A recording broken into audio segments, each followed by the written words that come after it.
Good morning, good afternoon, everyone. This is Stuart Cohen. The next in our series of SMB educational leadership series. We'll get started in just a couple of minutes. We're just waiting for some of the attendees to get logged in. Thank you much for attending today, and we're looking forward to the insights from Bradford Willke, Senior Advisor at CISA. Thank you very much, and we'll be back in just a moment.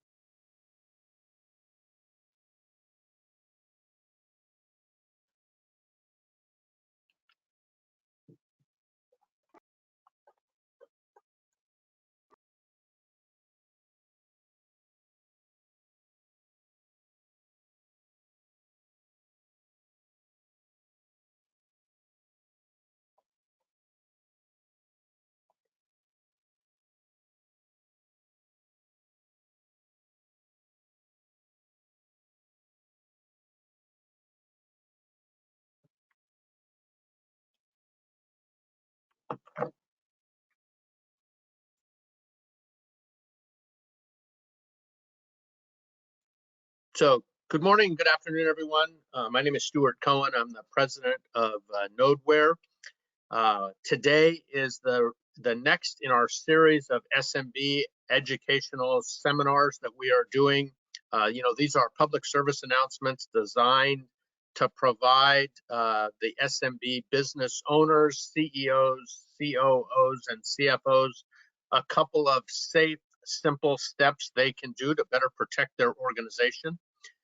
We are fortunate enough today to have Bradford Willke with us, who is the Senior Advisor at CISA, and he will be talking specifically about some of the new programs that they have put in place to do that.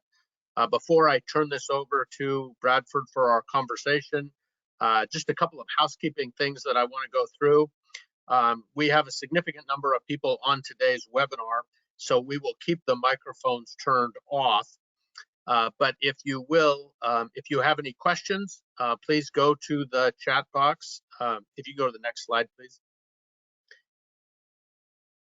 If you have any questions, please go to the chat box, submit it in the chat, submit it in the questions. We will do our best to get to all of your questions on today's session. For any that we don't get to today, we will follow up with you to get you your answers.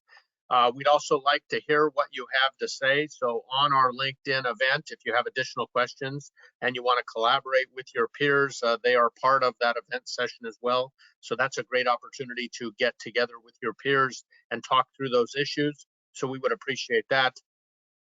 Also, as you know, we've had a series of these sessions. We had a couple on compliance with the folks at NIST and the folks at the CIS 18. We also had one on insurance.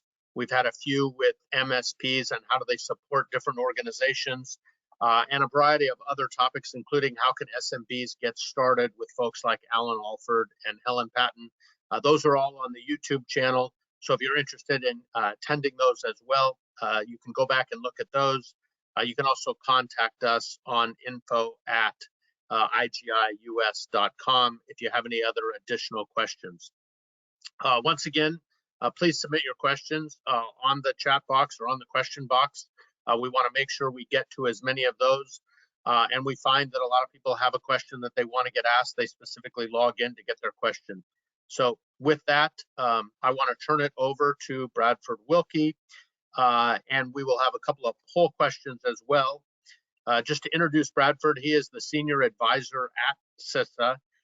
They have put together a series of programs to help small businesses, and we are fortunate enough to have him today prior to the National Cybersecurity Alliance and the National Cybersecurity Awareness Month and all the activities going on with that. He is an advisor to the new head of CISA, and we'll have, I'm sure, some great insights as it relates to that, as well as how CISA is helping small businesses respond and support the letter from the White House that Ann Neuberger put out a couple of months ago, and things that are going on as it relates to the critical infrastructure in the United States.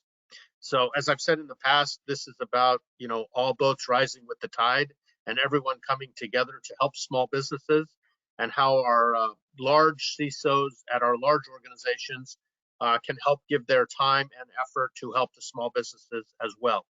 So with that, I will turn it over to Bradford for some introductory remarks, and then we'll start a conversation back and forth on a number of topics. Bradford.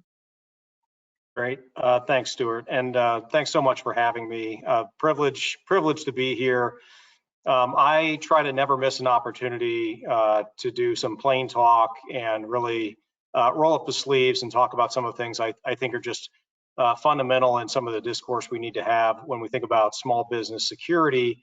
Cybersecurity is that area we're going to talk about today, and I applaud you for having an entire public awareness and public service announcements on this, and in a web series I think that really is threading conversation so that folks are figuring out exactly how to internalize, make investments, raise awareness, raise their gaze. And I think you said something important through what we're doing here in public service announcements. The best public service announcements are not shock and awe kind of campaigns where you need to drop everything because the red light's blinking and we use fear mongering and saber rattling. The best ones are instructive, I think, and are telling you how that awareness is going to help you build capability, is going to help you look at the investment that you can make, is going to help you understand the time and energy. And I think you're going to have to hold me to that here, Stuart, and then hopefully the audience will do the same with the chat, because the last thing I want to do is introduce yet another way of thinking about cybersecurity that isn't helpful in some way. And so what I'm going to be talking about are not necessarily prescriptive, regimental types of things, but the areas I think we think are a little bit under attended to, but then really pay dividends, if you will, for small businesses who often have scarce cycles of time to dedicate this, maybe scarcity in the skilled staff that they have, maybe lacking some quality or detail in the conversations they have with some of the third-party business partners, as well as some of their managed service providers. And so I think we need to think about, and that's kind of what the Essentials are set up to do, which I'll get to in a second. But this is meant to be a snackable conversation, very approachable, pragmatic, plain language. And again, want to make sure that comes through as the entire purpose that we had here with our Cyber Essentials program was one, to sort of lay out basic elements of good basic cyber hygiene that any small business could do with scarce time, scarce money, scarce personnel resources. And also understanding that CISA is not going to dictate terms. We don't say it's just a punch list of things. What we're saying is cyber is a team sport.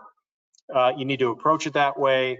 And the collaboration we've had under the Cyber Essentials, which I know you termed a CISA program, but quite frankly, it's been a really great collaboration of our peers and near peers out there. The National Institute of Standards and Technologies, they developed that cybersecurity framework going back in 2013 in response to one of the presidential executive orders.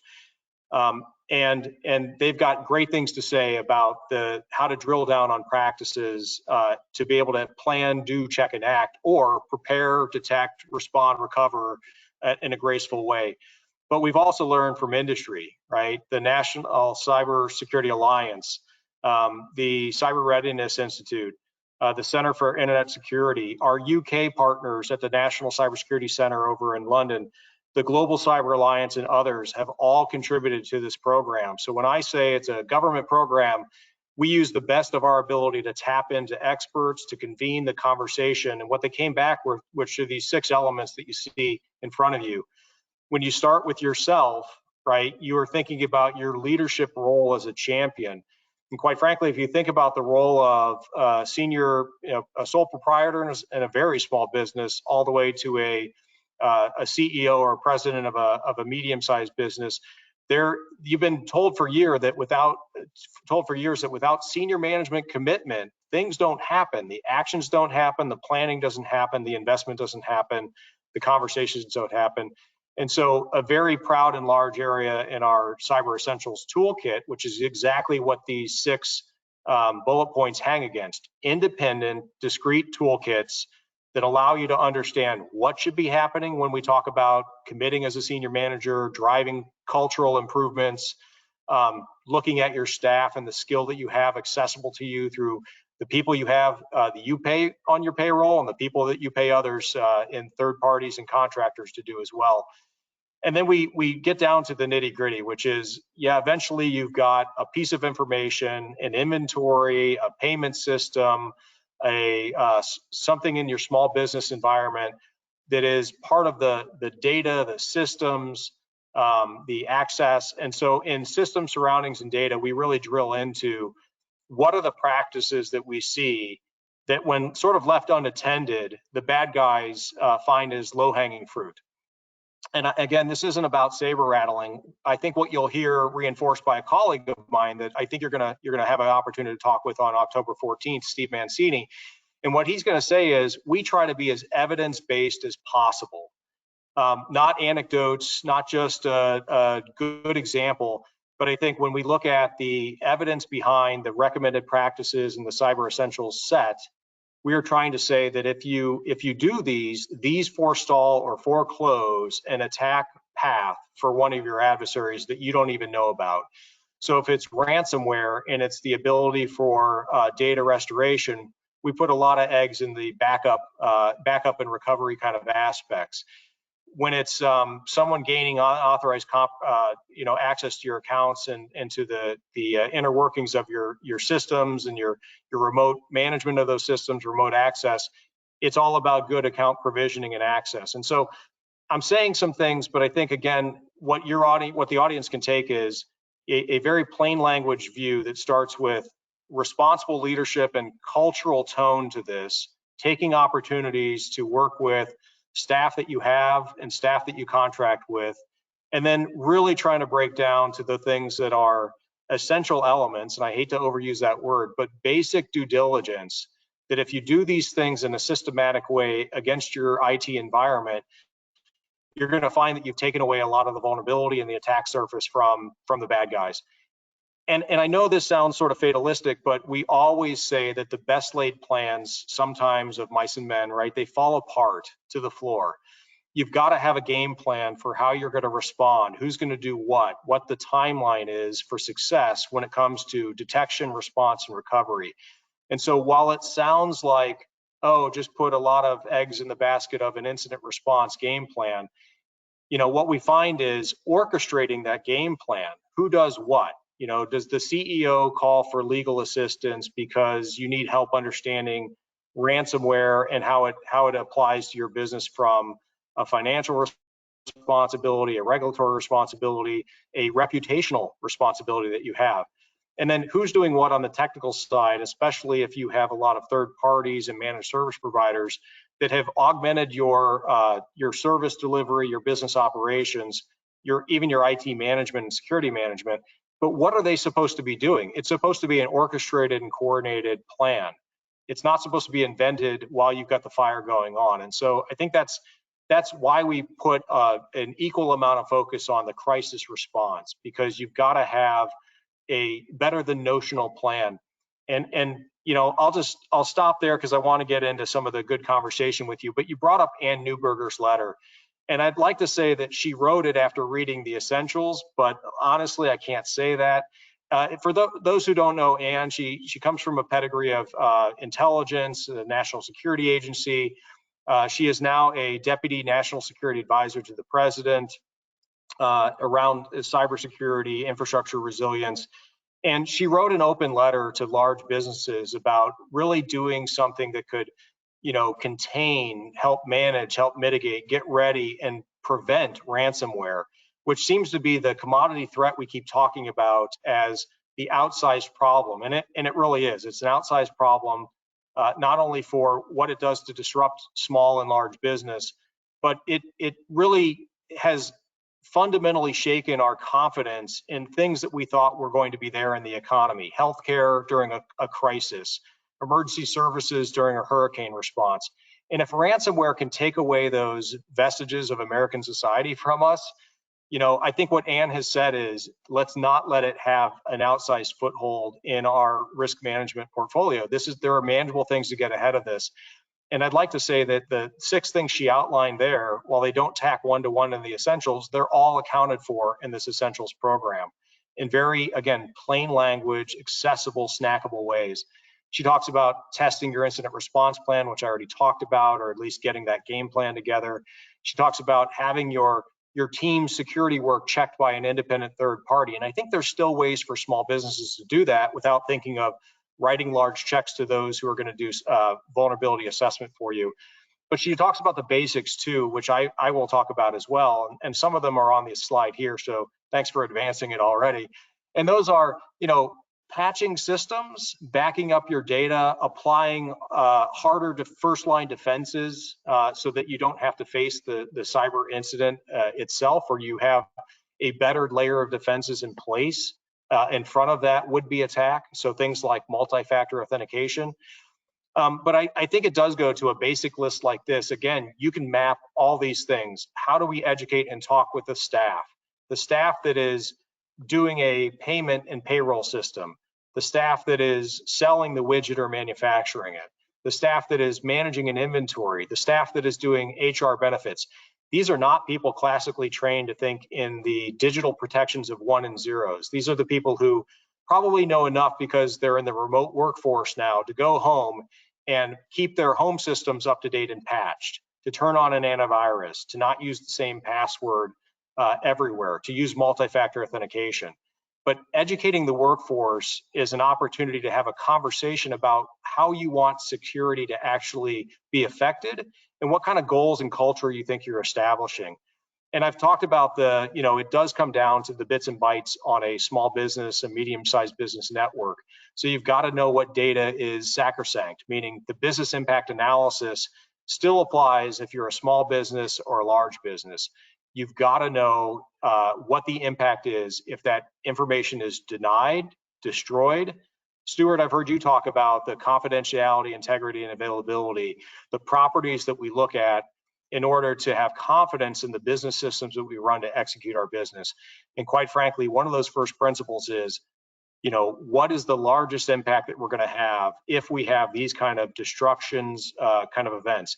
Destruction's ransomware, but it's also a fire that takes place in your small business environment. It's a pandemic that takes away your workforce. Those have the same net impact of denying your business an ability to operate because they disrupt your operations, they disrupt the flow of information, they disrupt the workforce to process that information. So when we think about it in a cyber sense, business impact analysis is also one of those divining rods that we need to use. It is going to orchestrate the conversation with managed service providers and your technology staff about what success looks like, and especially when you're faced with times of stress.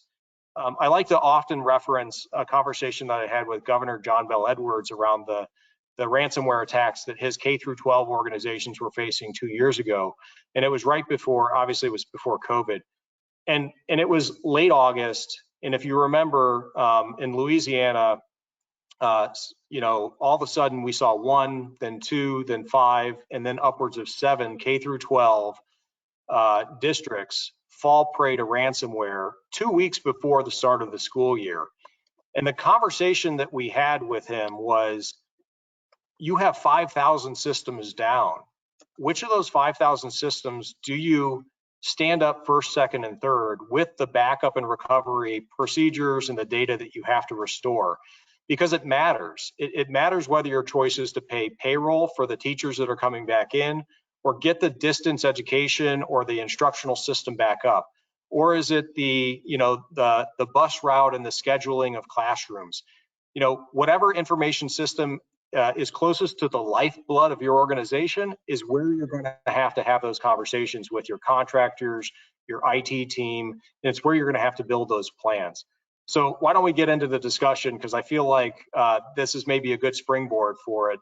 But I think that's how I want people to approach the essentials is, we're going to break down those conversations so that you can say where you assign actions and what steps you can check off that let you know you've actually layered protections in and that you're having a really good defense. And then you should understand those against your business goals. And I think there's ways to do that by starting off with leadership and culture, and then ending with controls and training and minute drills and other things. So let's get into it, Stuart. Yeah, so, to that point, and you might want to leave the last slide up for a second. It's probably worth keeping up there for a while. But, we've had a couple of sessions where we've had some both SMB leaders and MSPs, as well as some chief information security officers that work at large organizations that at one time worked at a startup. And they all kind of say the same thing, which is, you know, if you don't have a full-time or part-time person to provide IT or security, there's a couple of things you ought to do right off the bat. One, you ought to figure out what devices you have that are exploitable. Two, you ought to put some multi-factor authentication to address, you know, business email compromise. And the third one is you need to do a little bit of training. And then the last piece is you probably need to find a partner like an MSP to be able to provide that for you. So I guess I would go to the, you know, the last bullet. You know, if you're a small business owner or a CEO of a small business, and you have to, you know, you have to answer to investors and friends and family investors and board members and just the team in general, you know, how do you look to an MSP? What do you ask them for so you can run your business and they can be a good partner at the same time? Yeah, I think that's a really good way to start the conversation, because I think I put the challenge on the table that scarce time, scarce money, scarce skilled resources. And so we've got these trusted third parties. I think I would maybe flip or slightly modify your question to be, what should the conversation be like? What's a great conversation to have with a managed service provider? Because you're going to have an outsourced, you're going to have to take an outsourced perspective to this. And I think small businesses do that and understand that just like payment processing, just like their internet feed, sometimes their Comcast, Verizon, or whoever's doing their email services, sometimes their marketing, those are outsourced services. Security is no less, and some of the IT operations and management is no less one of those areas that should be considered for outsourcing. And while I'm always a fan of being able to have, staff that you have trained personally, staff that are loyal and invested in a small business, I think the reality is that you have to work with third parties. But I'm going to flip the answer a little bit and say that I think one of the reasons we created the Cyber Essentials was to make sure that you could have a conversation about business objectives, which didn't start with, hey, I'm the MSP and here's what I'm offering. What do you want on the checklist, the punch list of things that I have to offer? And because you're not an expert in cybersecurity, you're going, well, what did you sell the last person? Or, what's a typical offering? Or what can I afford to pay? And I think when you reverse that conversation to, here are the types of things that we have found that the community thinks and CISA is saying are responsible, best fundamental hygiene practices. And here's how the service I offer you is going to deliver on those, but it's going to take a conversation with you to understand the business objectives for which we're layering those securities, those practices, that planning, that trained, skilled workforce that you've hired through us. Here's how we're going to bring our assets to meet, again, the defense, the vulnerability mitigation, the threat mitigation for your assets and your business objectives. So, a couple ways to get maybe neutrality in it is use something like the Cyber Essentials as a push across the table. Like, hey, I know what you're offering. You've mentioned this, but some of this is, basically in your service level agreement. Some of this is maybe too technical for me to understand. I need to know if you're meeting these essential hygiene kind of practices, and here's a good placemat for us to start the conversation. The other thing is that there are other neutral parties in your backyard, small business oriented development centers within universities who are thinking about the business incubators, right? They are also America's Small Business Development Centers, ASBDCs. They're not only hoping that you survive the first year because you've got the best, most innovative business plan and widget to sell, they're also hoping that you stay in business. Loans, loan officers at banks who are giving you a small business loan, I think you should approach them and say, look, I know you want me to repay the loan. I've got to be a business that stays in business for a year. And what are you recommending in terms of insurance policies for cybersecurity? Where are you sending people with referrals for managed service providers?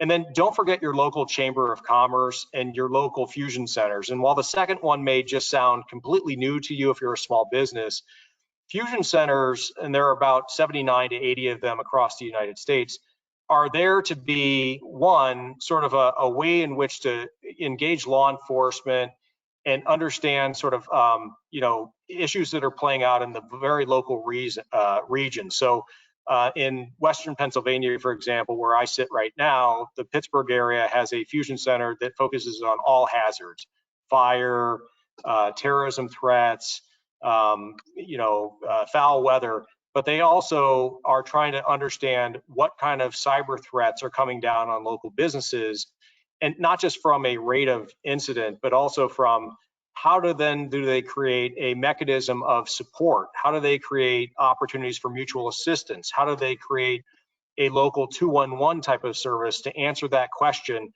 Just like you dial for 211 right now and you say, is there a local resource for X? We're trying to put in those kind of functions that exist at a local level that says, guess what? There's cybersecurity talent. There's a cybersecurity managed service provider that's very local. They're in this area. They're going to be able to sit down with you. And we know what that means these days. It means virtually, but sit down with you and they have local skin in the game.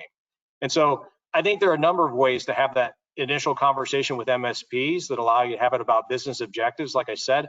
But I think there are a number of third parties that can help you have that conversation, or be more neutral than kind of what happens in a solicitation process, which is you hold out requirements and hopefully the best value bidders answers those things.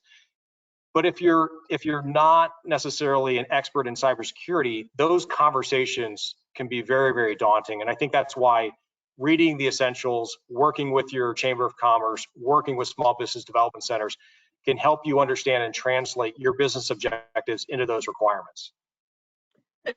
On a slightly different subject, I was talking to a business owner the other day who said, we've moved most of our business to the cloud, and they feel very comfortable with where they are, that the cloud is, their cloud providers are providing them the education they need for the laptops, and they don't have any servers. But interestingly enough, when I asked them, what about your Wi-Fi's? And what about the doorbells, and what about the cameras, and what about the printers, and what about the other IoT devices, both in your business location, but also when you're at your home Wi-Fi? Have you thought about those? And quite reluctant, he kind of said, no, I really haven't thought about that. And that's obviously where a lot of vulnerabilities are moving towards. Can you talk a little bit about how the Essentials program can help small businesses or MSPs support, if you will, the Wi-Fi's and IoT devices that are going to be around for a long, long time, even if everything else ends up on, Google or Azure or, Outlook?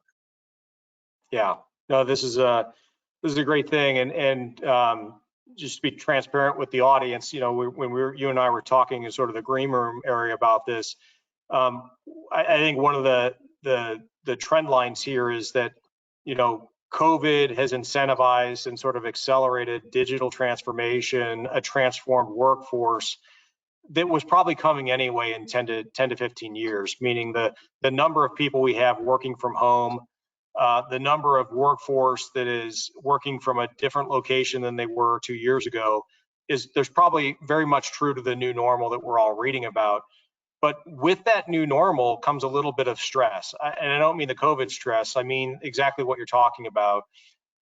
When we talk about knowing where your data is and your surroundings and your systems, some of that has been transplanted into the home environment that you just talked about. So while the mainstay 80% of your business systems are probably in the cloud somewhere, the endpoint that touches them, an essential record, an essential plan, the contacts of a senior executive who knows exactly who they're going to call on for certain business support or business intelligence, those are probably still sitting at that very local asset that you're talking about, which means they're now in the home environment. And the home environment was not necessarily something that a lot of large organization, even chief security and chief information security officers, planned for in a long term. They knew that for break fix operations, somebody would have to have special access from a home at 3 o'clock in the morning to get a server back online, or a website or a processing system.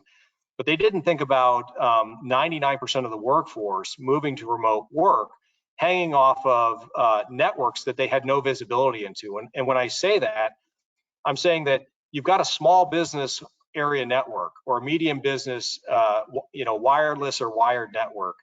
You've got the cloud environment, and now you have this third dimension that you just opened up, which is the home area network, which is standing, the line of defense is now a VPN.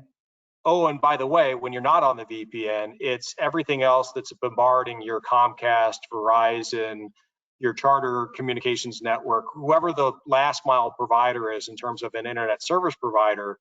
They are now standing in front of you and the bad guys. And the bad guys know, one, that corporate assets are now sitting in the digital environment of a home network area. And I think, to answer your question, one, knowledge of what data has moved. And if you think about it, the beginning of COVID was, yes, it was a healthcare nightmare. So like the medical, community and systems were under stress. But I actually think that something happened around May or July of last year, and that was that a lot of records managers cringed because they knew that records in Teams environments, Zoom environments, shares, and Dropboxes were now also the new normal. And they had been fighting for years to centralize data so that it was well protected, had many, many layered defenses on it, could provide high availability for the data that was needed to process the work of the business. And now a lot of that data is sitting out in unstructured environments on personal assets that are connecting to the business, or corporate assets of the small business that are now sitting in a home environment. So the essentials are going to help you understand how much of that transition of corporate asset, crown jewel information, has moved into that home environment. What kind of business decision making and business process is actually supported when it's in the home environment? And I think what we ask, I think, later on in the essentials about, is there a layered set of protections like antivirus, like access control? And again, now you get into that uncomfortable conversation space that we just talked about with managed service providers that they could answer very easily. Hey, our cloud environment is handled by our outsourced managed service provider. How do you satisfy this business objective by having account provisioning, strong authentication and multi-factor authentication, active backup in real time? And the second we go into the home environment, it's not like I can turn to the internet service provider and say, hey, how are you doing virus mitigation? How are you helping me with the VPN that's coming into my home as an access point? And so I think there's a new conversation that has to be had, probably with the trust and confidence of those managed service providers, but they become advisors and coaches in an area that they don't really have insight, meaning they don't have sensors, they don't have the telemetry that they need in a home environment. And I think, as we talked about in the green room a little bit, the burden shifts so that every single line worker, every single manager, and every person that takes a corporate asset into the home environment now becomes a sort of trusted agent in cybersecurity, meaning they have to have a do no harm principle. They've got to make sure that there are first principles well understood, meaning that is a corporate asset. It is not also a home asset. It's not a personal thing. It's not the kid's gaming system. You don't do their distance education on it. It is something that is a part of the business process. And I think if we think about that, it gets us into conversations about policies where it's take your own device or take the device that was provided to you versus bring your own device into the corporate environment. And just as we faced, I think, with 5 years ago, I want to bring my iPhone, my iPad, my laptop into the corporate environment, and we found innovative policy there. We're going to find that the same policy, the same kind of controls will apply as we take those corporate assets, take that information, want that availability, want that confidentiality preserved into the home environment. And the essentials can be applied in the just as a checklist, but I think what you're going to find is the controls are different. And again, you're going to need some advice from your third party who's like, as you go to do this work in an area I can't see, here's what I would do. Maintain backups. Absolutely ensure that you have secure VPNs and that the VPN technology, the virtual private network remote management, remote access technology is absolutely passed and as bulletproof as you can for identity management and authentication, meaning the strongest of passwords, the strongest of multi-factor. It's the first patch system when there's a vulnerability. Those kind of first principles when it comes to the due diligence on the system side. Bradford, it's interesting. We have a number of our advisory board members that, give us advice and counsel on a variety of things. And a number of them put Nodeware onto the agent onto their laptop that they use at home. And it's amazing how many of them that live in an urban environment that are part of, whether the Fortune 1000 or their vCISO consultants or their industry experts, they said, oh my God, I've gotten other people on my network than I ever anticipated. And I have other people, looking at my network and accessing my network that I never knew about. So just the ability to put the agent on their laptop to see what they're doing, both on a corporate issued device and on a personal device, created all sorts of interest for them as to what they need to be thinking about from working at home. So I wanted to point that out because it's interesting how that's come up a lot in the last 6 months. Sorry to break in, Stuart, but I think I'd be irresponsible if I didn't raise that a sister document to our Cyber Essentials was as we watched all this diaspora, right, forced movement of the labor force to remote work, and we created a Telework Essentials, and it enumerates, just like we do in the Essentials, what happens on your property on-prem, what happens in that cloud environment through managed service providers. And now it's about all those first principles in telework, and telework is the new normal. So I hope that people go to CISA.gov, they look at the Telework Essentials, and I think those are great places to then ask the people who provision security for you, how do we get the same or approximate control in a home area network environment, as you said, and I'm sitting in a home area network environment right now with something like 35 peripheral systems that I'm doing management for, that Comcast as my network provider is not, and that DHS and CISA are not necessarily managing as well. But they expect that I am patching and making sure that that smart TV, that smart appliance, that IoT piece of equipment is up to date, and that it's not doing harm to my corporate life, my government life as well. I think you bring up a great point. I think the reason business email compromise is declining as the number one thing that affects ransomware is because I think with more of a hybrid workforce and more people working from home and part-time, I think you're going to see these IoT devices on home Wi-Fis are going to be a bigger and bigger component of how people get ransomed. And I think it'll be a critical piece of what we do. Yeah, IoT, I know this is an old stat, but it eclipses the number of IoT that enter the marketplace per day that have their own, internet address, and they have their own then responsibility for being able to be patched and authenticated to, and doing all these things that augment our reality in very positive ways. The Fitbit or smart tracker that's on your hand, the Nest thermostat, the refrigerator that knows that its compressor is breaking down or that you need to order milk, those types of things. I mean, they are the next smart technology that's always going to be creating more challenges for us, meaning one, the challenges that, just as we've talked about here, I should be able to take the Cyber Essentials and say, standing in front of, like at Lowe's or Home Depot, I wonder if this fridge has a way to patch it that I can be involved in or know its patch level.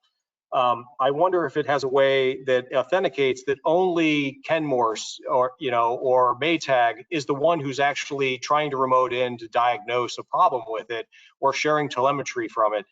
And I'm not trying to make a cybersecurity expert, but I think I am trying to make a cognitive choice here that we either are risk managers or we sort of, apoplectically go about our lives and have the risk manage us. And I think I would much rather us take something like the Essentials and be able to have a good challenge space where we say, you know what, that IoT device is cool, but I'm not really confident reading the box that it's got some of these essential things dialed in. And quite frankly, it's going to be managing me. And I think that's where, and I know this wasn't the point of today's webinar, but that's why we're seeing consumer reports and underwriter laboratories and labeling of all these devices, because they are engineered and sophisticated systems that somebody else needs to ensure that these kind of practices, that we can patch them, that we can understand their authentication, that we understand what information they're sharing, we understand their vulnerability attack surface, whether they can be backed up and restored easily. That the same things we're talking about in the essentials apply to that new technology that's creating emerging risks in our home environment, our way of life, in our cars, at work. So it's a great challenge area. I hope you have a future webinar just on IoT and what it's doing to change our perspective on being individual risk managers. You know, it's that leads me to a couple of things. First of all, we put this slide up with some of the essentials, with some of the key places that you can go for more information as it relates to the CISA website. Second of all, we are having a session with one of the small business leaders at CISA, Steve Mancini, coming up in a month, and he can talk about some of the very specific things in each one of these areas that are available to small businesses and things that they have seen. That's available on our website, and you can register for that now.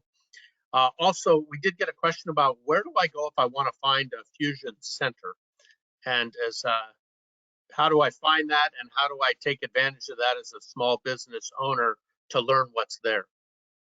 Yeah, that's a great question. So I should have said that much like there's an adage, you know, if you've seen one, you've seen one for a lot of kind of things these days. If you've seen one fusion center, you've seen one fusion center. There are a number of fusion centers. They exist in every state throughout and territory that we have, the United States, CONUS, and obviously our territories. You know, if you went to dhs.gov and you search for fusion centers, there'd be a good list for that. If we have a pause where Stuart's talking, I may look that up really quickly. But if you typed into Google, I think, fusion centers, you would find a list in each, broken down by each state and territory. Again, these are areas that generally are focused on emergency management at the intersection of law enforcement, but they have sidings, you know, as an analogy to sort of, you know, rail lines. They have a lot of interest in making sure that you as a small business in a very local area understand the trend line in cyber attacks, what's being reported locally, the types of fraud campaigns that are happening locally. And another sort of analogy here, because I'm sort of non-answering this one because I don't know exactly where the list is, but the Internet Crime Complaint Center is a work of the FBI that has been out there for a number of years. And they look at the statistical breakdown of what's happening in terms of business email compromise, account compromise, and other types of cyber attacks, and they have for years. But they cut their teeth on fraud. And if you think about the original sort of phishing schemes, they were getting our attention to pay somebody some money because of something that was a fraudulent idea or campaign, send somebody money that really didn't need it. The Nigerian scams that we saw in the 80s and 90s to get us to go down to Western Union, all digitalized. And my point there is that the IC3 looks at things at a sort of a macro level. Fusion centers, local cyber law enforcement within your local PD in major cities, they're trying to break down those statistics because they're seeing fraud at a very local level, or they're seeing types of business stresses, and they can break that down at a very local level. But I think before you go out and seek fusion centers, I would point you to your small business area within the Chamber of Commerce. I would talk to that local community college. We didn't talk about this enough, I think, Stuart, but I think, again, you know, where do I get talent when I can't hire it? I go get it loaned to me from a community college, a university that's in my backyard.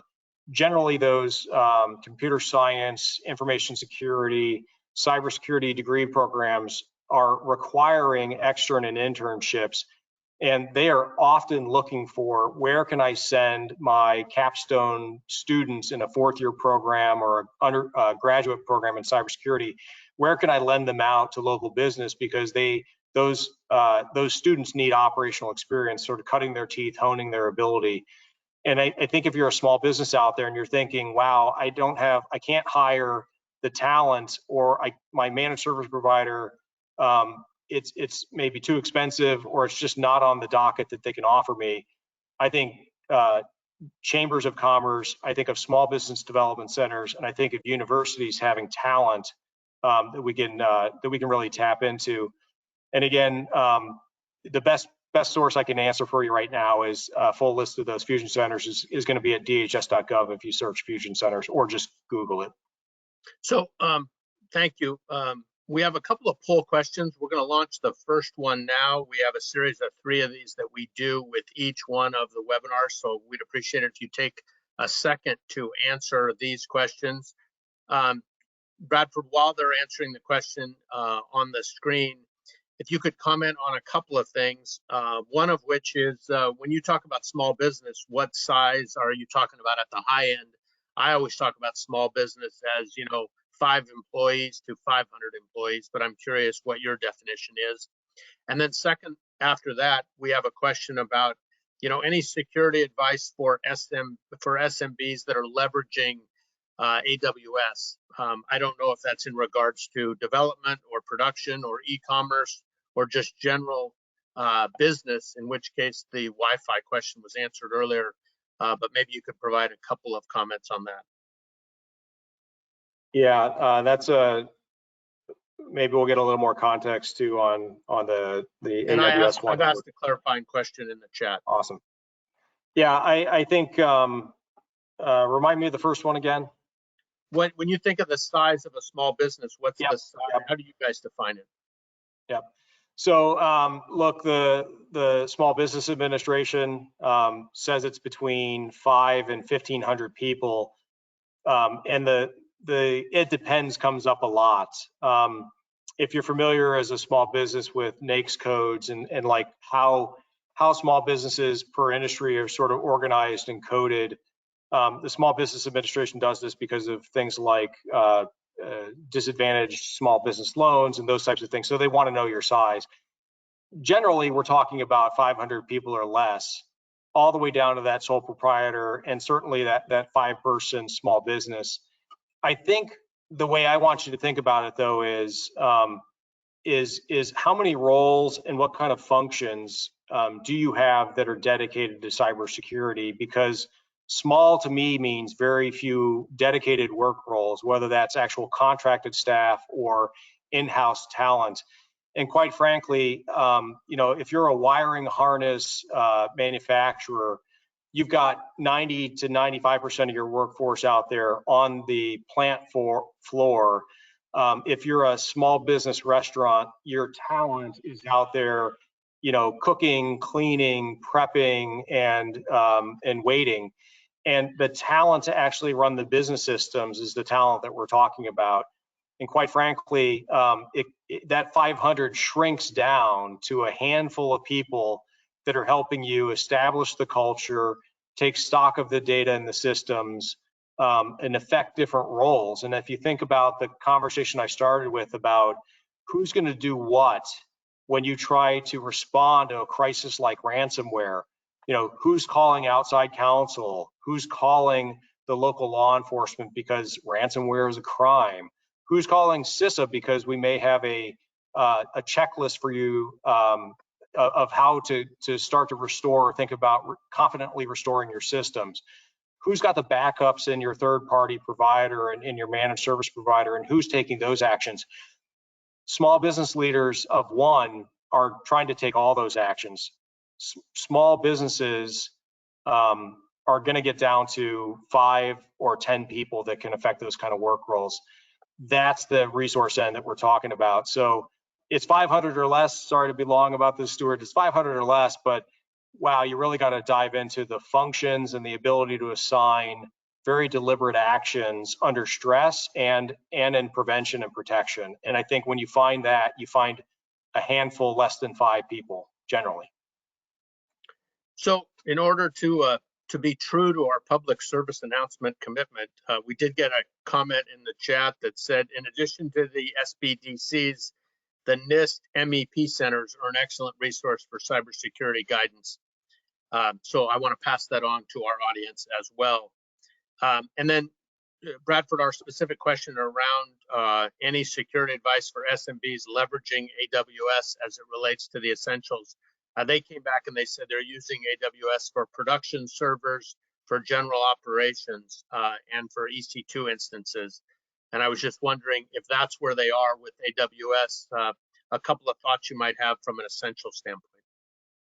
Yeah, you know, the conversations about any cloud instance, Azure, AWS, and others, you know, Hewlett Packard, IBM, all those cloud service providers, they generally don't come down to should I distrust the quality of security that's happening in those environments.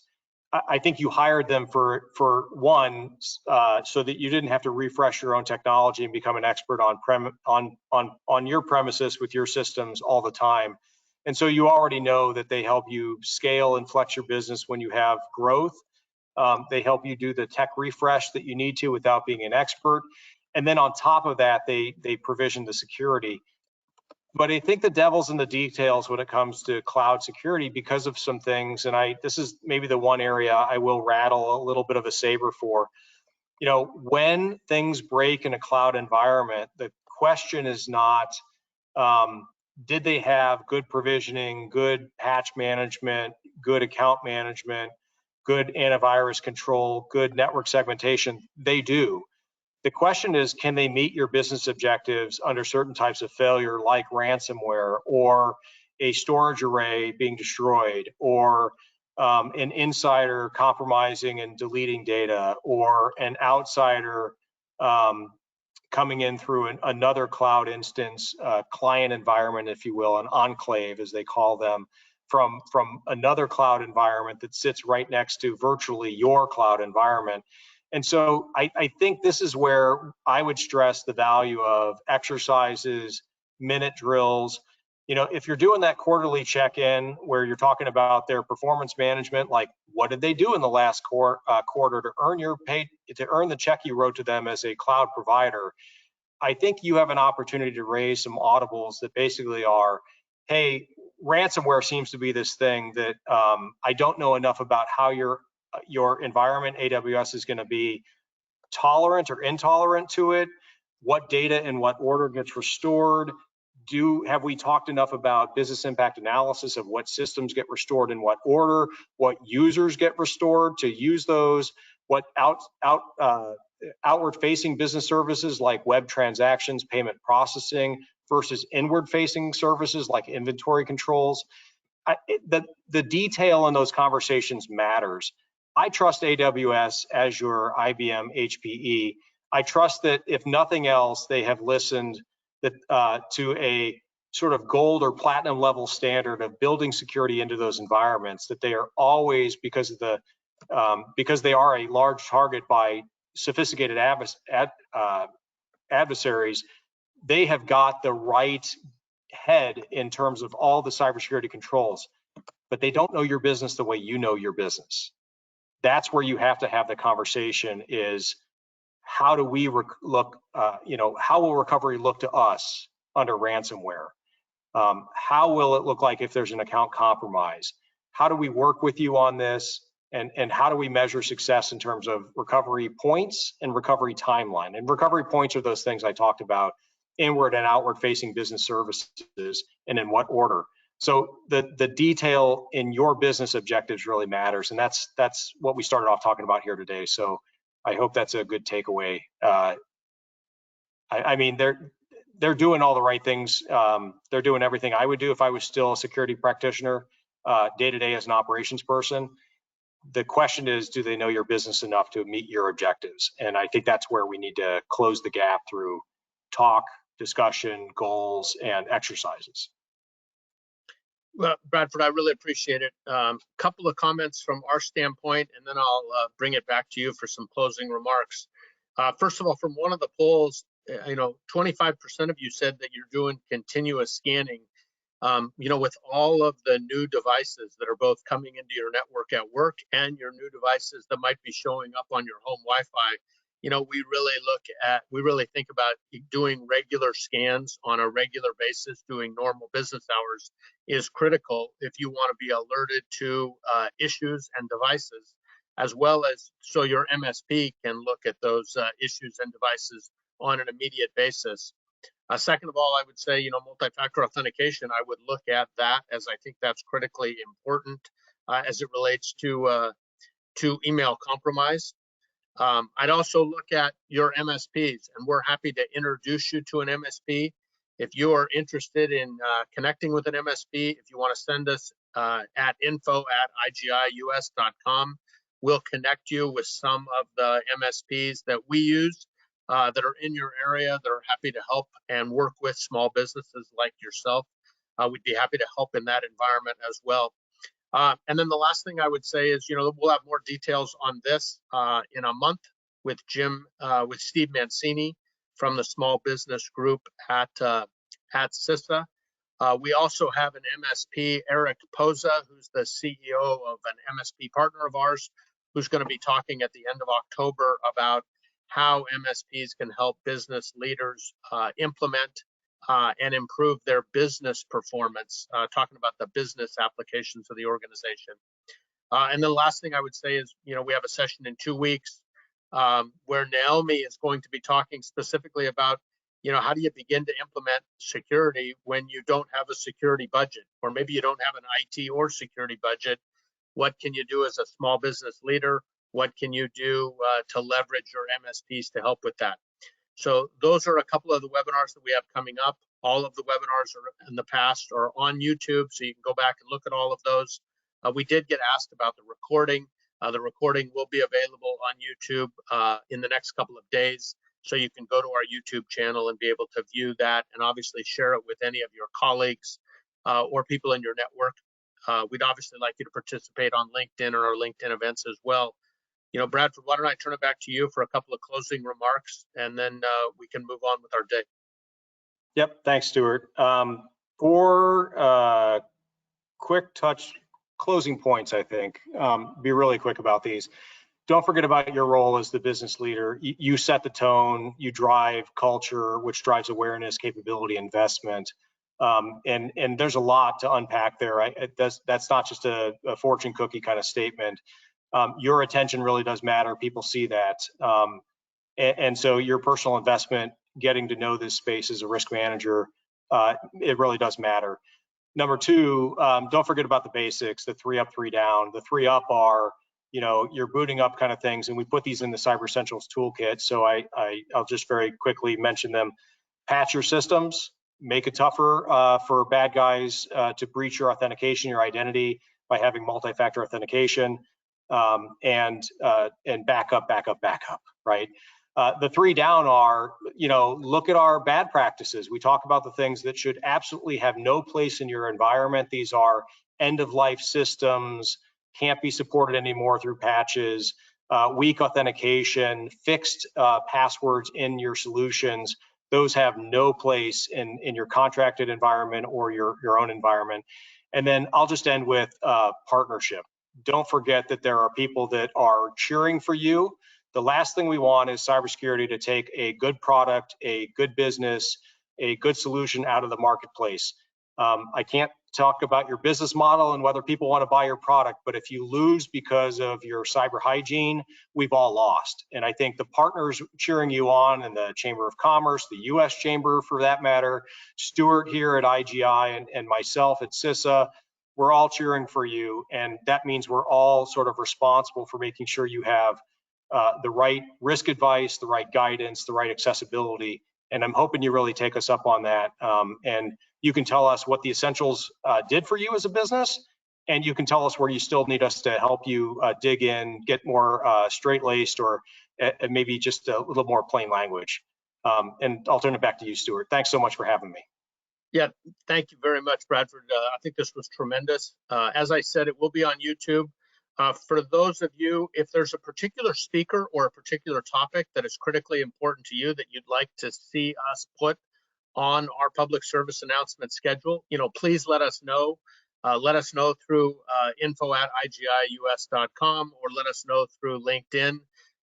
Obviously, we are fortunate enough to have people like Bradford, like Ron Ross, like Tony Sager and others, Todd Fitzgerald and the like. So we are more than interested in building out this set of SMB educational series and our public service announcements that will go on for some time.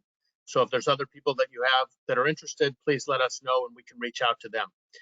With that, we are at the bottom of the hour, and I want to thank everybody for their time, and we really appreciate what you guys are doing. Thanks so much, and we will talk to you soon. Bye-bye.